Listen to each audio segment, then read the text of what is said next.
Warm greetings from Frontiere, the channel that deals with new worlds of work, the professions emerging in these worlds, and the skills needed to do these professions.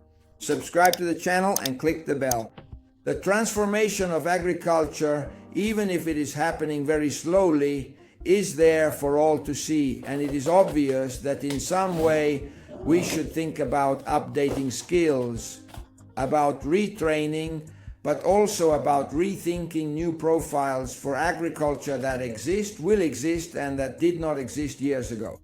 We are dealing with a sector with 680,000 active companies, which is more than 13% of the total Italian companies with 1 million employees, as INPS tells us. Well, we are facing an epochal change because flying robots, drones, are now appearing and artificial intelligence is spreading. Unfortunately, the diffusion of innovation in the agricultural sector is a bit complicated because 84% of companies are micro-enterprises, and we know that innovation develops mainly in large companies, but joint stock companies account for around 3.5%, when in reality in other sectors we have an average of 28%. So this already tells us about the difficulty for innovation to spread within this sector. Districts could certainly be a governance opportunity because in that case they would be able to essentially bring together and connect various business networks.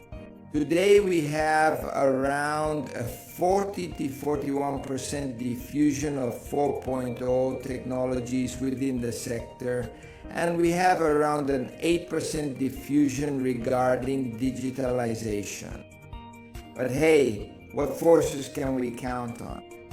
Well, because the prevalence of analog is very strong, the average age of farmers is around 63 years.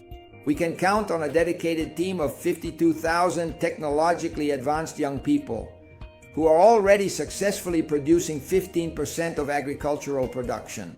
Broadband is certainly fundamental, especially nowadays. If we have now gone from 15 to 40% of infrastructure diffusion in Europe, it is an important enabler, just as sensors are also considered to be essential enablers. The installation of sensors in the fields, and obviously this creates professions that were once unthinkable in agriculture. So let's think about broadband, the installation of broadband, but also telecommunications engineers and even wireless experts where there is no broadband. And the same goes for sensors. There will be people who have to position the sensors, perform maintenance on them, monitor them, and so on. It's also conceivable that coordination roles will exist. It's clear and quite understandable that a degree, let's say, in agricultural sciences is not enough. And the farmer could also become an agri-manager, but who knows how long that will take. Because in this particular case, you would need skills that are not just limited to knowledge of agricultural production. You also need a solid understanding of management, economics, and therefore, you could say, entrepreneurship. And so, these are all definitely new and important skills. The future. We know that the future in Italy, as in the rest of the world, will involve a significant increase in the population, which we're already seeing in the cities. Today, almost 42 to 43 million Italians are in the cities. The inland areas are becoming depopulated, and so it's clear that we will have a two-sided future.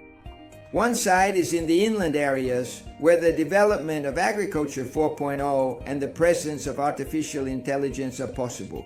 The other is in the cities, where it's conceivable that vertical agriculture will develop. Skyscrapers dedicated specifically to agricultural production.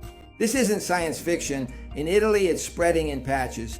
There are already a few dozen vertical farms, particularly in Como and Brescia. And it's clear that here they are experimenting with hydroponic and aeroponic techniques. That is, all those techniques that serve to, let's say, nourish the plants. So you have to pay close attention to temperature and humidification. In this case, dedicated people are needed. We are moving towards hybrid profiles, but certainly, as Union Camere and the Excelsior survey say, we will need from 50 to 60,000 engineers in the coming years. At this point, we can identify 3 clusters of professions: the mechatronics, who in some way combine skills in mechanics, IT, and electronics. And they are the ones who manage the robots, the ones that harvest fruit all the way to the drones.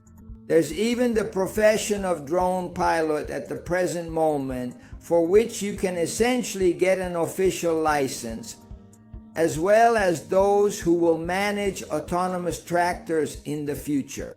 Then we have a cluster of digital professions, because the data coming from sensors in the fields or from the sky via monitoring drones, well, obviously at this point you need data scientists, people who can read this data, interpret it, and describe it. And finally, we have a group of professions linked to climate change, particularly to sustainability and the green economy. These are professions that deal with the circular economy, but also with renewable energy, because in the inland areas, we should be thinking, especially in mountain regions, about creating smart valleys, right? Today, we have the opportunity provided by connectivity, by broadband that is becoming more widespread, and by artificial intelligence. So it's clear that we need to think about mixed teams of these professionals, because they are truly the key to the future development of agriculture. Goodbye for now.